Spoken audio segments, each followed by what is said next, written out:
What's up everybody? How you doing today? My name is David Franco and welcome to my first video ever recorded using the Canon M50 and the Sigma 16mm f1.4 lens.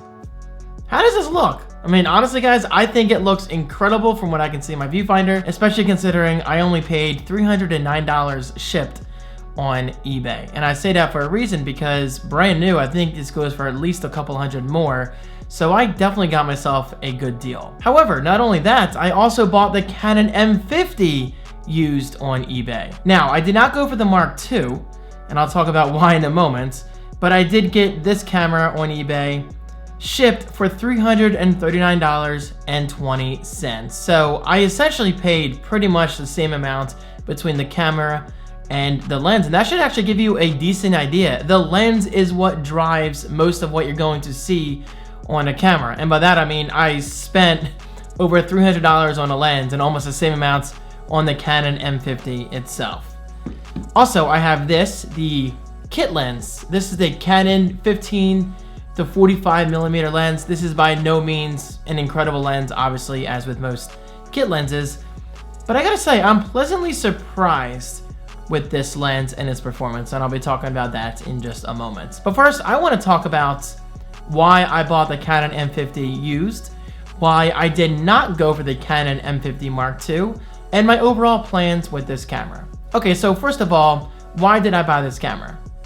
Well, because I could. But another good reason is because I wanted a secondary camera, because currently I'm using the Panasonic Lumix G7 that's permanently mounted behind my Apple Studio display. And while sometimes I want to make videos like this where I sit in different places in my office, my living room, maybe even outside, but I don't want to have to take the camera off the mount every time. Also, I should mention that it's actually connected to an HDMI capture device. So yeah, I mean, long story short, the camera is connected to a mount, it's connected to a bunch of cables, and while anytime I want to make a video like this, I don't want to have to remove everything, put it on a different tripod. So I figured I would get another good camera that stands the test of time, and this is where the Canon M50 comes into play. And guys, per my research, the Canon M50 and Panasonic Lumix G7 are both amazing cameras that you can get at severely discounted prices on sites like eBay. And now I have two cameras to work with, which I just think is great. It gives me more creative freedom, and I love that. Okay, so why did I buy the Canon M50 used? Well, it's pretty common sense at this point if you're not catching on.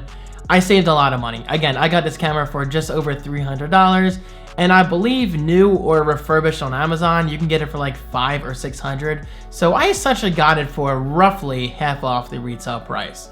Now, why did I not buy the Canon M50 Mark II? To put simply, because I'm an idiot. I didn't even realize there was a Canon M50 Mark II until after I won this one on eBay. But thankfully, per my research, the only big difference for content creators like myself between the M50 Mark I and the Mark II is clean HDMI. And that's honestly the primary reason why I bought the Panasonic Lumix G7, is because I can get a clean HDMI output or input. It goes both ways for my videos. So basically, I love to record directly into my MacBook Pro without having to write to an SD card. But with this camera, the Canon M50, this does not have clean HDMI out. But thankfully, that's not an issue for me whatsoever, because I can't say it enough. This is my more on-the-go camera, and this is my more stationary camera, the Panasonic Lumix G7. So guys, I have the best of both worlds. I can just sit down at this camera, or I can sit down at this camera, and I could not be happier. And by the way, I'm currently using my Rode VideoMic Pro shotgun microphone that's connected to the camera. And I gotta say, this microphone still stands the test of time pretty well. And I say that for a reason, because I bought this microphone years ago when I originally bought my Canon 80D, which I did sell on eBay, but honestly, I don't regret it, because as you can see, the Canon M50 just looks freaking fantastic. I am very, very happy with this camera. Okay, so with all that rambling aside, let's get to the good stuff. Let's talk about the lenses, because without a good lens on your camera, you've got nothing, right? Of course. So again, I am using the Sigma 16mm f1.4 lens. So far, I'm extremely happy with this lens, and I also have the kit lens. Okay, so let's jump into the pros and cons. Pros of the Sigma 16mm. Now keep in mind, I've only been using this lens for a little bit, so I'm still just kind of getting the hang of it. But per my first impressions, I gotta say the quality looks absolutely fantastic. Not only does it let in a ton of light thanks to the large aperture, but you get a little bit of bokeh in the background. Now, the only downsides of this lens, actually there's two big ones. Number one is it's a fixed focal length, meaning it's 16 millimeters and nothing else. Meaning you cannot zoom in, you cannot zoom out, you get what you get. But thankfully, the camera is about an arm's length. And as you can see, I'm getting my entire huge head in frame as well as my background, which I think looks great. I mean, this is honestly amazing for what it is. Now, obviously, this is not going to be so great for vlogging, at least for someone like me, because I used to use an amazing autofocus lens, wide angle lens at that, from Canon for vlogging, and I was very, very happy with that lens. I did sell it. I kind of regret selling that, to be honest with you, but hey, I'm a glass half full kind of guy, and for me, that's my opportunity to get an even newer and even better lens at some point in the near future. But for now, I don't really have any huge plans of vlogging with this camera. This is primarily going to be used like this, just for talking head videos, tech reviews, and all that stuff. And overall, I'm extremely happy with this lens. Okay, so let's talk about autofocus. Now, autofocus for a video like this is not a big deal because I'm primarily not moving all that much. But check this out. I think you will be pleasantly surprised. The autofocus on this lens is pretty damn good. Here we go. Look at that. Not bad. Now, it took a second or two, but once it does focus, man, look at that quality. That looks so good. Now bringing it back to my face. Not bad, right? Not bad. I mean, it was almost instant. Now let's try something a little smaller, such as this dummy battery that I'll be soon installing in the Canon M50. Holding it up in 3, 2, 1. Not bad at all. Not bad. Now, obviously, this is a much smaller subject, so it's not going to be perfect. And of course, you can always do manual focus if you want to. But as you can see, it does a pretty good job. Not bad at all. And of course, if you hold up something large, you know, like this box, it's going to be almost instant, which is obviously good, but something as bright as the box, the exposure is going to go all over the place.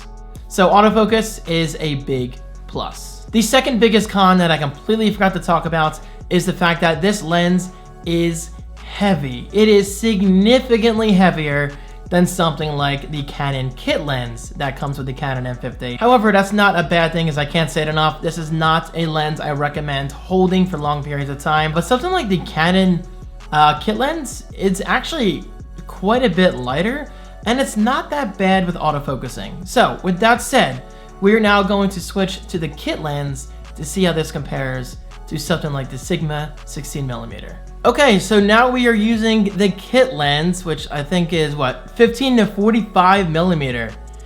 As you can see, it looks really good. And looking right away, there's not a huge difference, but I will say the thing that stands out to me the most is the amount of blur. You definitely get a noticeable difference in blur when using something like this. So this is the lens I was just using. My God, this is very, very heavy for its size. Not a bad thing. That means it's quality, you know? This is the Sigma 16mm, so let's see how well the kit lens autofocus is. Wow. Guys, I gotta say, the kit lens does a fantastic job at autofocusing. And much to my surprise, it might focus faster than something like the Sigma 16mm. So that just goes to show you, not all kit lenses, well, that was a little slow, not all kit lenses are bad, you know? I mean, it just comes down to what you're looking to get. And plus, this one is technically a little wider in focal length. This is locked at 16. This I can go down all the way to 15mm and up to, let me zoom in here carefully, 45mm. So, getting a little self-conscious here. If you're looking to zoom more in your subject, guys, look away, then, well, this lens could be perfect for that. And honestly, I'm kind of considering vlogging with both of these lenses. So let me know, would you like me to create a vlog completely dedicated to using the Canon M50 kit lens in addition to the Sigma 16mm? Okay, so let's get back to the autofocus because I actually am curious to see how truly good this lens is. Okay, so the Sigma was a little slow with this, so let's find out. Boom. Not bad. I gotta say, the Sigma definitely looks better in terms of bokeh. I know I said that once, but I'll say it again. I'm just a huge fan of that blurred background. But this one actually looks pretty damn good considering it's a kit lens. And guys, I gotta say this real quick. I love the Panasonic Lumix G7, but that kit lens is trash. I'll just be straight up honest with you right now. This Canon kit lens is so much better than the Panasonic kit lens. I don't know why. I'm not a photography expert by any means, but I definitely have a good eye, you know, when it comes to that sort of thing. But man, I am just so impressed with this kit lens. Okay, so let's see how it does with auto exposure in relation to autofocus. There you go. Not bad. A little slower than a Sigma, it seems. But it's not bad considering it's the kit lens. Alright, so let's try something very thin, such as the Apple Pencil 2nd generation. Without putting my hand behind the subject, will the kit lens focus? Oh my god. Wow. I am pleasantly surprised. Part of me regrets buying this lens. Part of me, but I think I'll continue to use this as my primary lens. But if for whatever reason I don't have access to this lens or it breaks, I don't know why or how I would break a lens, I don't really leave the house too often, then at least I have the kit lens to fall back on. So guys, this is a great example.